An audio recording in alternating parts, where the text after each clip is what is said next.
Tuhong mga flood control contractors ginisaho sa naturang investigasyon ng Senado. Pahinggil pa rin ho dito sa issue ng umunoy mga maanumalyang flood control project. Ito naman hong may-ari netong Wawaw Builders.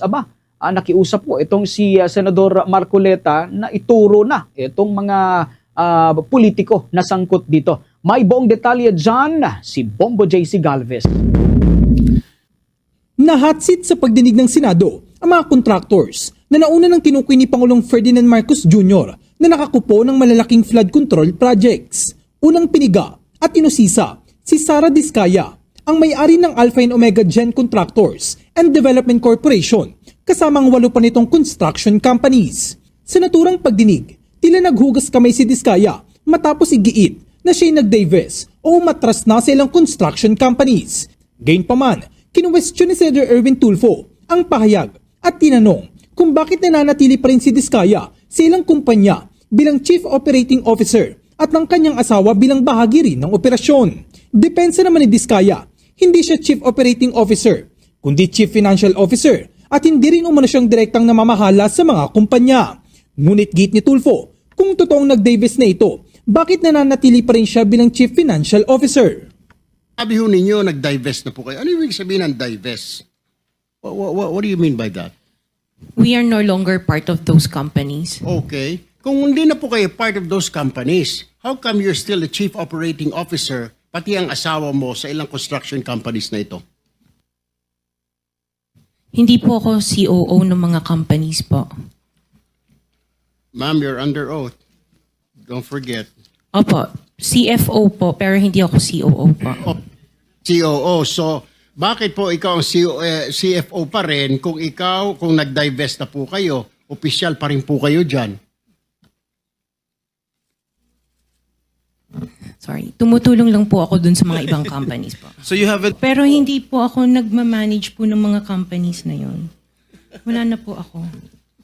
Dahil dito, binanggit ni Senate President Pro Tempore Jingo Estrada ang 9 na kumpanyang pagmamay-ari ng mga Diskaya. Nang tanungin kung siya pa rin ang tunay na may-ari ng mga ito, maring inamin ni Diskaya na siya nga ang may-ari ng 9 na kumpanya. Is that you own 9 companies. Namely, St. Gerard, St. Timothy, Alpha and Omega, Elite General Contractor and Development Corporation, St. Matthew, Great Pacific Builders, YPR General Contractor, Amethyst Horizon Builders, and Waymaker OPC. Am I correct? Yes po. Hanggang ngayon, up to now, you own these 9 construction companies? Yes po. Alright. Lumitaw sa pagdinig na abot sa 4 na raang proyekto ng Department of Public Works and Highways ang hawak ng mga kumpanya ni Sara Diskaya sa loob lamang ng 3 taon mula 2022 hanggang 2025. Ayon kay Diskaya, taon-taon ay marami silang sinasalihang bidding para sa iba't ibang proyekto ng pamahalaan. Nang usisain ni Estrada kung lahat ng ito'y flood control projects, nilinaw ni Diskaya na hindi lamang flood control ang kanilang nakukuhang kontrata, kundi pati mga kalsada at gusali sa iba't ibang bahagi ng bansa. Dagdag pa niya, karamihan sa kanilang mga proyekto ay nasa mga probinsya at hindi nakasentro sa Metro Manila. Git pa ni Diskaya, hindi sila namimili ng lugar basta't mayroong pwedeng salihan na bidding. Nang tanongin ni Estrada kung may mga ghost projects na sangkot ang kanilang kumpanya. Wala po. Sigurado ka? Opo, Kaya definitely. ka dahil pag meron kami ma-discover na may ghost project, pakukulong kita rito. Minimum totoo. Wala po talaga. Meron ka mga pictures na lahat ng mga proyekto ginawa mo? Yes po, Nasaan? meron po kami. Lahat ng mga 400 projects, meron kang litrato? Yes po. O i-submit mo rito sa committee. Okay po. Bukod kay Diskaya, pinigari ng may-ari ng Wawaw Builders kung sangkot ba sila sa mga ghost project sa Bulacan. Mapapansin ang nerbiyos ni Mark Alan Arevalo, ang may-ari ng Wawaw Builders, na kabilang sa 15 kontratistang binanggit ni Pangulong Marcos na nakakuha ng malaking bahagi ng mga flood control contracts ng gobyerno. Tila hindi makasagot si Arevalo sa simpleng tanong ng mga senador at iginiit nito na pinayuhan umano siya ng kanyang abogado na huwag magsalita o upang hindi magamit laban sa kanya ang anumang sasabihin sa gitna ng investigasyon. Nagalit si Estrada matapos na hindi direktang masagot ni Arevalo ang simpleng tanong kung mayroong ghost projects ang kanilang kumpanya. Invoke my right of self-incrimination, Your Honor. Okay. Ano? Can you repeat your answer? Wow. Can you repeat your answer, Mr. Arevalo? I invoke my right for self-incrimination, Your Honor. My God, the question of the majority floor leader is very simple. It's very simple. Do you have any ghost project in any of the areas here in the Philippines? Answer.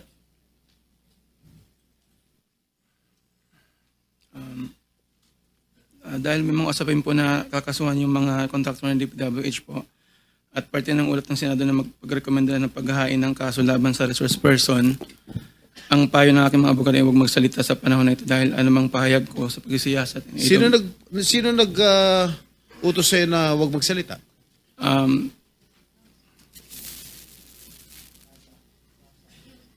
Si Estrada na rin mismo nagsiwalat na mayroong 42 projects ang na-award sa Wawa Builders sa iba't ibang lugar kung saan ang buto ng mga ito ay sa Bulacan. Ang mga proyektong ito ay tila magkakapareho ng halaga.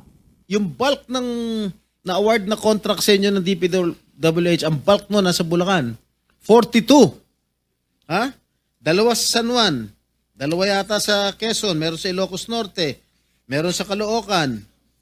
Meron sa Laguna. Yan, Bulacan lahat to. San Juan. Quezon City. Tsaka identical ang presyo, ha? Identical ang mga presyo dito. 77 million, 77 million, 72 million, 72 million. Sino ba? Bakit ganun? Binalaan ng chairman ng komite na si Senador Marcoleta si Arevalo na maaring maharap siya sa 42 plunder cases. Mr. Arevalo, kung 42 projects ito, 42 plunder cases ito eh. Kanina sinasabi namin sa inyo, kung nakikinig po kayo, makikipag-deal kami sa inyo na po pwedeng hindi na kayo ipoprosecute criminally, magturo na lang kayo. Kasi sa palagay namin, hindi kayo ang most guilty. Kapag nakapagturo po kayo ng mga kasangkot talaga dyan, na talaga sila naman ang talagang talamak na sa paggawa nito, anong malay ninyo? Baka imbes na criminal prosecution, wag na yon. Bayaran nyo na lang ang gobyerno, pero magturo po kayo.